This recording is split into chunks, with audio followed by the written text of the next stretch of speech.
Hello friends, কেমন আছেন সবাই? Welcome to my channel Kuntala Kunja. তো অনেকদিন ধরে আমাদেরও ইচ্ছা ছিল প্রয়াগরাজে মহাকুম্ভ স্নান করার।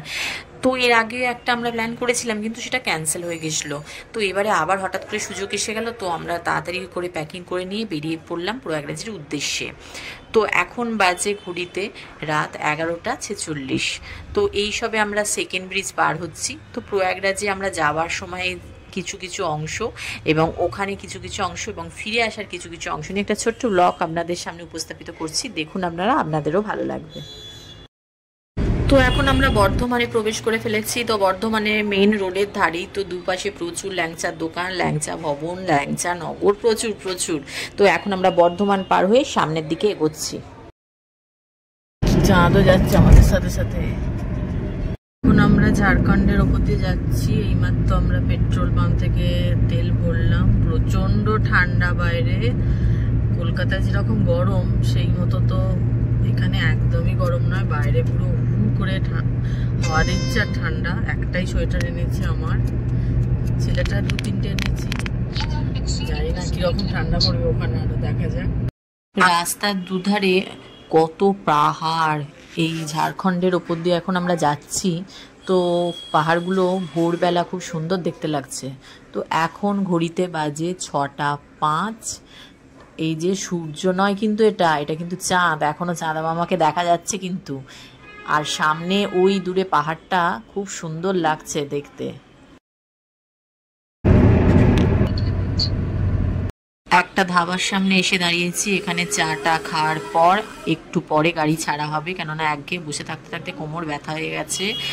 আর প্রচণ্ড ঠান্ডা, খুব হাওয়া দিচ্ছে, মারাত্মক। কলকাতায় যেমন পাখা চালাতে হচ্ছে, এখানে তো বীভৎস ঠান্ডা। তো আমি বলছি, যারা যারা প্রয়াগরাজ আসতে চান অবশ্যই বেশি করে শীতের জামা কাপড় নিয়ে আসবেন। এখন আমরা বিহারের ওপর দিয়ে যাচ্ছি। তো আমি যেহেতু ড্রাইভারের পাশে সিটে বসেছিলাম, তো ওই কারণে আমি সারা রাতি প্রায় জেগেছিলাম। তো আমার হাজব্যান্ড মাঝে মাঝে ঘুমোচ্ছিল, মাঝে মাঝে উঠছিল। তো আমার ছেলে এখনও ঘুমোচ্ছে, ওঠেনি। তো যাওয়া যাক প্রয়াগরাজ, দেখি আর কত দূর। এই যে আমার ছেলে এখন ঘুম থেকে উঠলো। তো আমরা একটা ধাবায় এসে দাঁড়িয়েছি, কেননা টিফিন করা হয়নি, টিফিন করব বলে সকালবেলা। এখন 9:30 প্রায় বাজে। তো আমরা আলুর পরোটা অর্ডার করেছিলাম, তার সাথে আচার দিয়েছে এবং তার সাথে ছোলার ডাল দিয়েছে। এইটাই হলো আজকে আমাদের সকালের টিফিন।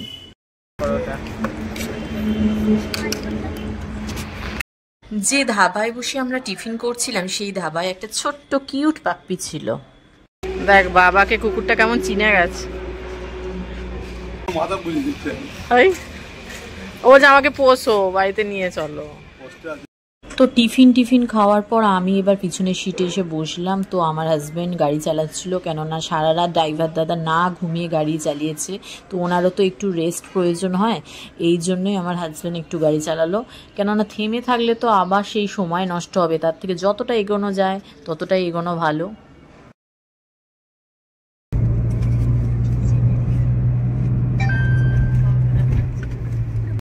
তো এখন বেলা 2টো হয়ে গেছে, আমাদের খুব খিদে পেয়ে গেছে। রাস্তার ধারে আমরা ভালো ভাতের হোটেল পাইনি, ওই জন্য আমরা ভাগ্যিস গাড়ি করে চাল টাল নিয়ে এসেছিলাম। তো রাস্তাতেই আমরা সবাই মিলে রান্না বসিয়ে দিয়েছি, কেননা সমস্ত কিছুই আমরা নিয়ে এসেছিলাম, প্রেশার কুকার, গ্যাস, সব কিছুই। তো আমাদের সাথে অভিজিৎদাও যাচ্ছে। অভিজিৎদা কলকাতা থেকে বাইকে করে যাচ্ছে, গাড়ি আর বাইক প্রায় পাশাপাশিই যাচ্ছে। আমরা সবসময় এক জায়গাতেই মিট করছি। তো একটু খাওয়া দাওয়া করে যাওয়া যাক। এই যে দেখুন ভাত হচ্ছে। তো বাড়ি থেকে আমি ঘি নিয়ে এসেছিলাম, গরম গরম ঘি ভাত আলু ভাতে খেয়ে আবার রওনা হবো। আর কেননা গাড়িটাকেও তো একটু রেস্ট দিতে হবে, গাড়ি তো সারা রাতই চলছে, গাড়িরও তো একটু রেস্ট প্রয়োজন। আমাদের খাবার বসে গেছে। এই যে গ্যাস জ্বলছে। তুমি যে সারা রাত জেগে গাড়ি করে যাচ্ছ, কেমন লাগছে বলো? অভিজিৎ দা, সারা রাত যে না ঘুমিয়ে গাড়ি চালিয়ে এলে কেমন লাগলো? খুব ভালো লাগলো। এক্সাইটমেন্ট আছে তোমার কুম্ভ মেলা যাওয়ার জন্য? রান্না হয়ে গেছে, ভাত আলু সেদ্ধ, ঘি নিয়ে এসেছি, এবার খোলা হচ্ছে। তুমি কি বলছিলে? ভার মে যায় ভ্যালেন্টাইন ডে, হাম চলে প্রয়াগ মে। আজকে 14ই ফেব্রুয়ারি, আমরা যাচ্ছি প্রয়াগরাজ কুম্ভতে। যে ভাত হয়ে খোলো খোলো খোলো, কি করে খুলবো? ওই তো এইভাবে। হ্যাঁ ভাত হয়ে গেছে, আলু হয়ে গেছে, এবার আমরা ঘি দিয়ে খাবো।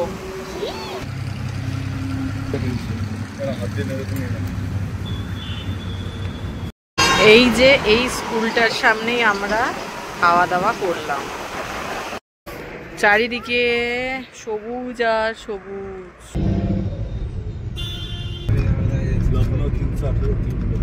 এখন বাজে 6:25, রাস্তা পুরো খালি, এখনো দেখাচ্ছে 75 কিলোমিটার, 8:52 পৌঁছাবো।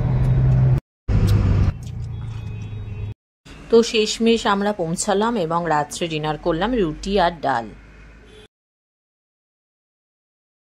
Good morning everyone. সকাল হয়ে গেছে, 8:30 বাজে। আমরা যে বাড়িটায় আছি এখানে বিভিন্ন বাড়িতে বাড়ির লোকেরা বাড়ির ঘর ভাড়া দিচ্ছে, আমরা ওই হিসেবেই আছি। আমি দেখাচ্ছি 4-5টা আগে, দেখুন এগুলো সব বাড়ি, কিন্তু কোনো হোটেল ফোটেল নয়।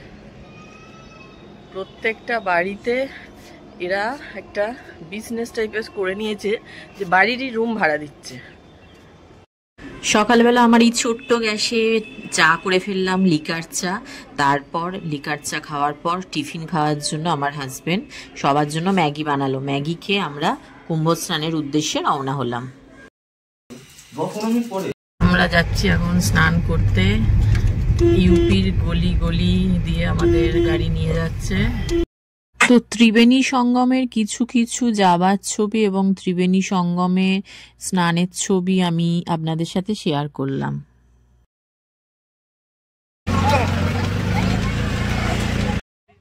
আমরা যাচ্ছি ত্রিবেণী সঙ্গমে। তো এই ব্রিজের ওপর দিয়ে যেতে হবে। এরকম অসংখ্য ব্রিজ তৈরি হয়েছে শুধুমাত্র এই কুম্ভ মেলার জন্য। তো ব্রিজের ওপর দিয়ে আমরা যাচ্ছি, আর আমাদের গাড়ি তো আসতে দেয়নি, তা গাড়ি থেকে রেখে আমরা আবার অটো ধরলাম। অটো আবার কিছু দূর পর আর ঢুকতে দিল না, তাও আমাদের হেঁটে যেতে হলো। अरे नहीं, वो थोड़ा बिजी हो गया। आपने बोला था ना कि थोड़ा परेशान करूंगा, नॉर्मल भीड़ है। ये तो अभी संजू की भीड़ देखिए। উপর দিক দিয়ে হেলিকপ্টার দিয়ে নজরদারি হচ্ছে।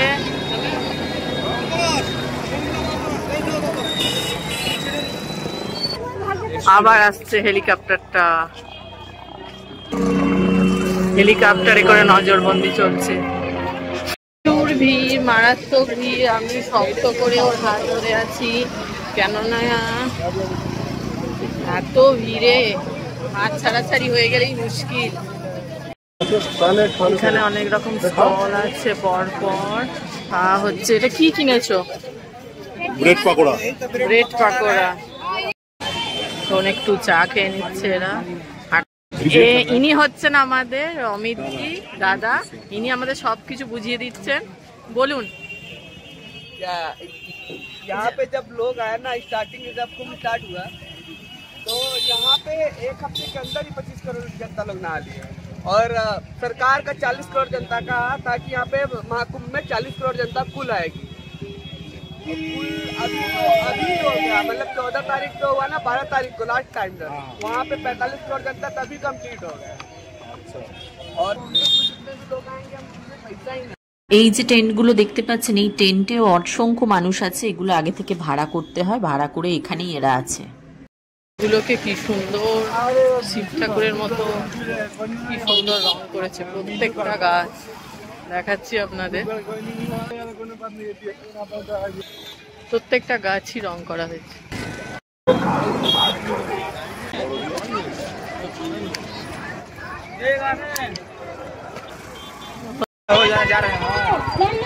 সিঁদুরগুলো কিরকম বিক্রি হচ্ছে দেখুন, কত ধরনের কত রকমের সিঁদুর বিক্রি হচ্ছে এখানে।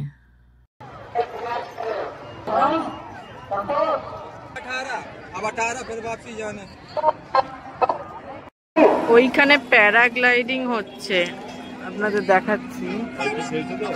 গাছ সমেত রুদ্রাক্ষ আমি কোনোদিনও দেখিনি, এই প্রথম দেখলাম এই মেলায় এসে।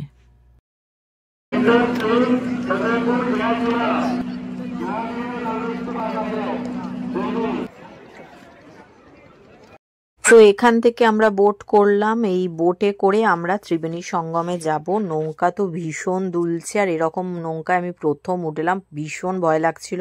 সবাইকেই লাইফ জ্যাকেট পরতে হয়েছিল, কারণ এটা নাকি বাধ্যতামূলক নৌকায় ওঠার জন্য। এখানে কত সাইবেরিয়ান পাখি দেখাচ্ছি আপনাদেরকে, দেখুন। आज का जो रेट हुआ ये सिर्फ ये अंकल এই যে আঙ্কেল আমাদের সাথে এসেছেন, এই আঙ্কেল মধ্যপ্রদেশে বাড়ি। বোট তো প্রচুর প্রচুর টাকা ডিমান্ড করছিল।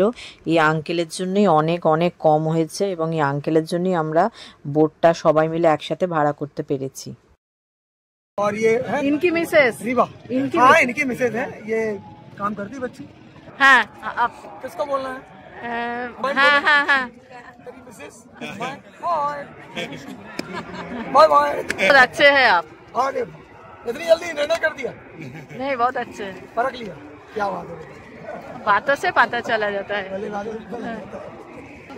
যে অভিজিৎ এখানে লাইভ করছে।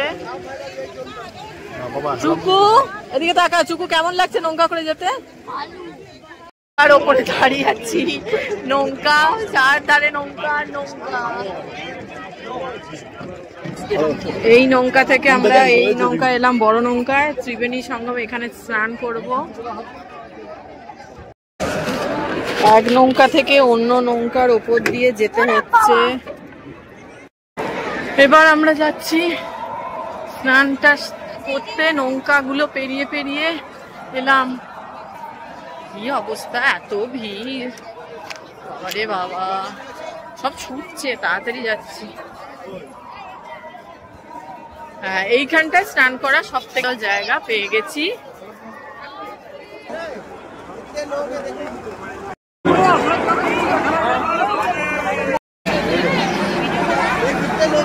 গঙ্গা যমুনা সরস্বতী মিলিত সঙ্গম, ত্রিবেণী সঙ্গম, প্রচন্ড ঠান্ডা জল, চান করবো ভাবলে বা।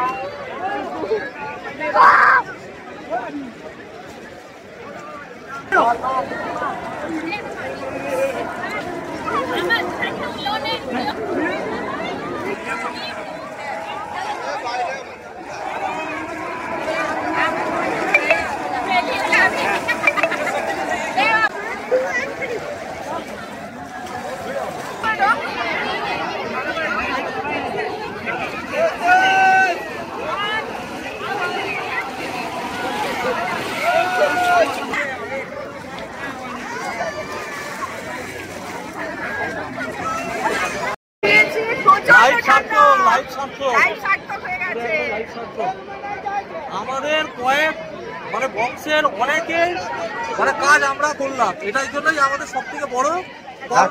এখনো হয়তো 3টে জেনারেশন আর এই মহাকুম্ভ পাবে না। মানে এর কখনো খুব ভালো, আমাদের কখনো খুব ভালো যে আমরা পেয়েছি। 144 বছরের যোগাযোগ হয় আমাদের আমাদের জন্মে যে আমরা পেয়েছি, এটাই সব থেকে বড় ব্যাপার। আমাদের জন্মে যে আমরা পেয়েছি এটাই সব থেকে বড় ব্যাপার। আমরা আমাদের মাধ্যমে আমাদের প্লাস আমাদের ফ্যামিলির সবাই, সমস্ত বন্ধু বান্ধব সবাই ভালো শুভকামনা করলাম। শুভকামনা করে আজকে সবার উদ্দেশ্যে আমরা ঢুক দিয়েছি, আমাদেরও ভালো, সবাই ভালো। এখানে প্রচুর চেঞ্জিং রুম আছে মেয়েদের জন্য। আমরা এখানে আমি যাচ্ছি এখানে এবার চেঞ্জ করব বলে। চারপাশটা আপনাদের দেখিয়ে দিলাম, দেখুন কত ভিড়। অবশেষে স্নান করে আমরা আবার বোটে ফিরলাম। এখানে আঙ্কেলরা খাবার এনেছিলেন, ওনারা আমাদের সাথে শেয়ার করলেন এবং এখনও ওপরে নজরদারি চলছে হেলিকপ্টারের মাধ্যমে। তো গরম গরম পরোটা আর ফুলকপি আলুর তরকারি খেলাম, কারণ অনেকক্ষণ ধরে স্নান করেছিলাম। ভালোই লাগলো টিফিনটা। চারপাশে জলটা দেখুন, কত পরিষ্কার পরিচ্ছন্ন জল আর স্রোত বেয়ে যাচ্ছে। জলটা কিন্তু খুবই ঠান্ডা, এই ঠান্ডা জলেই আমরা স্নানটা করেছি। এরপর আমরা আবার বোটে করে ফিরে যাচ্ছি, তারপর আবার হোটেলে চলে যাব। হোটেল নয়, অ্যাকচুয়ালি বাড়ি ওটা। আমাদেরও ইচ্ছা হলো মাথায় একটু তিলক করে নেওয়ার, আমরা সবাই মাথায় একটু তিলক করে নিলাম।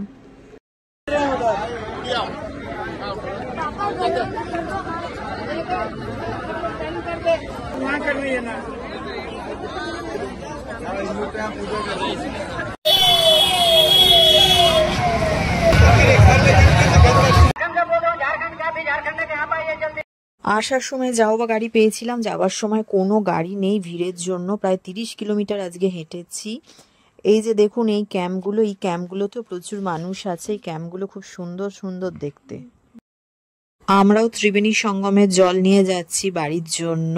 প্রচুর মানুষই নিয়ে যাচ্ছে আর বিশাল ভিড় হয়েছে। আপনারা একবার দেখুন কত ভক্ত এসেছে শুধুমাত্র এই কুম্ভ মেলা দেখবে এবং এই পুণ্য স্নান করবে বলে। প্রচুর প্রচুর ভিড় হয়েছে আর চারপাশটা খুব সুন্দর আলো দিয়ে সাজানো হয়েছে। এই যে অভিজিৎ দাকে দেখুন কত জল নিয়ে যাচ্ছে বাড়ির জন্য। ব্রিজটায় আমরা গাড়ি করে এসেছিলাম, ওই ব্রিজে এখন আর গাড়ি অ্যালাউ করছে না, ওই কারণে আর একটা ব্রিজ দিয়ে আমাদের হেঁটে হেঁটে যেতে হচ্ছে। প্রচুর হাঁটছি, শুধু আমি না, আমার ছোট ছেলেও হাঁটছে। আমরা গরম গরম লুচি ফুলকপি আলুর তরকারি খাচ্ছি। এই যে আমাদের গাইড দাদা চুকু খাচ্ছে। এখানে আবার একজন মা কালী সেজে আছে। এই মন্দিরটা চারপাশে আলো দিয়ে কি সুন্দর সাজিয়েছে দেখুন।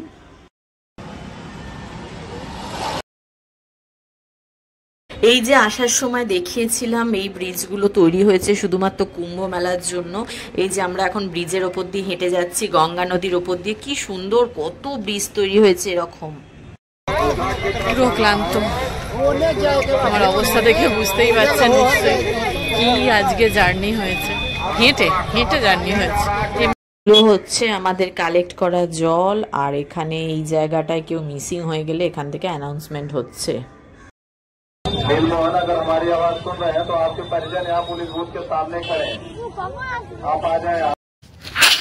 এটা হচ্ছে চোখা, ওখানে লিট্টি চোখা বানাচ্ছে। এই দিদির বাড়িতেই আমরা আছি, এইটা হচ্ছে এই দিদির বাড়ি, এখানেই আমরা আছি।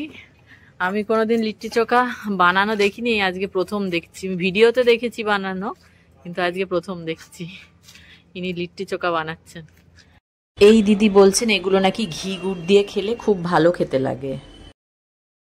আবার দিনে যেমন জ্যাম পাইনি, 22 ঘন্টায় পৌঁছে গেছি। আসার দিন বিশাল জ্যাম, আসতে তো আমাদের 32 ঘন্টার উপর টাইম লেগেছে। রাস্তায় কিন্তু প্রচুর পুলিশ ফোর্স ছিল, কিন্তু মারাত্মক জ্যাম। গাড়িতে বসে থাকতে থাকতে আমরা বিরক্ত হয়ে গেছি। এই দেখুন কত মানুষ গাড়ি না পেয়ে হেঁটে হেঁটে যাচ্ছে, কত দূর দূর অবধি হাঁটছে। এরা কি করে এতটা হাঁটছে, এদের শক্তি কোথা থেকে পাচ্ছে হাঁটার, আমি তো অবাক হয়ে যাচ্ছি। এই দিকে যেমন হেঁটে হেঁটে যাচ্ছে, আবার উল্টো দিকে আবার হেঁটে হেঁটে মহাকুম্ভে ঢুকছে। দেখুন কত দূর থেকে মানুষ হেঁটে হেঁটে আসছে শুধুমাত্র মহাকুম্ভে স্নান করার জন্য। ফিরছি এখন আমরা। আমি এই যে গাড়িতে চিড়ে ভাজা খাওয়া হচ্ছে। উল্টো দিকটা দেখুন কত গাড়ি মহাকুম্ভে ঢুকছে আর কিরকম জ্যাম হয়ে আছে দেখুন, গাড়িগুলো একটুও নড়ছে না। কত জ্যাম, কত দূর দূরান্ত থেকে মানুষ আসছে, প্রচুর গাড়ি ঢুকছে।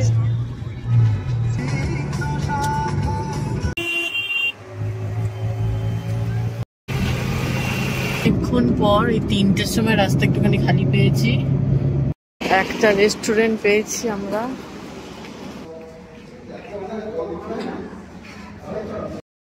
রাত্রিটা আমরা গাড়িতেই কাটালাম, গাড়িতেই একটুখানি ঘুমিয়ে পড়লাম, তারপর আবার ভোরবেলা বেরোলাম। দেখুন এই যে সূর্য উঠেছে। আজকে আমাদের বাড়ি পৌঁছানোর কথা, দেখা যাক কটায় ফিরি। আমরা একটুখানি রেস্ট নেওয়ার জন্য দাঁড়িয়েছি এই পেট্রোল পাম্পে, তেল ভরলাম গাড়িতে। এত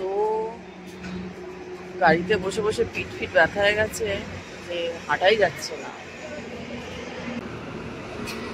ওমা তাড়াতাড়ি আসো না, গাড়ি ছেড়ে দেবে। যা গা হাত পা ব্যথা হয়েছে, আমি আর হাঁটতে পারছি না। 30 কিলোমিটার হাঁটার পর কি আর হাঁটা যায়? তাড়াতাড়ি যেতে পারি? পা পুরো ব্যথা হয়ে গেছে। তো আসার সময় আমরা বর্ধমানে দাঁড়ালাম এবং এখানে কিছু টিফিন করলাম এবং ল্যাংচা কিনে নিয়ে গেলাম। ল্যাংচা, মিহিদানা, সীতাভোগ সবই অল্প অল্প করে কিনে নিয়ে গেলাম বাড়ির জন্য। এখন বাজে 4:30, আমরা কলকাতায় প্রবেশ করে গেছি। বাড়ি পৌঁছাতে পৌঁছাতে 5টা বাজবে। তো আমার ব্লগটি কেমন লাগলে অবশ্যই জানাবেন, একটা লাইক দিয়ে দেবেন, চ্যানেলটিকে সাবস্ক্রাইব করবেন, নোটিফিকেশনটিকে অন করবেন, ভালো লাগলে শেয়ার করে দেবেন। তো আজকের মতো এখানেই শেষ করছি। ভালো থাকবেন, গুড নাইট, টাটা।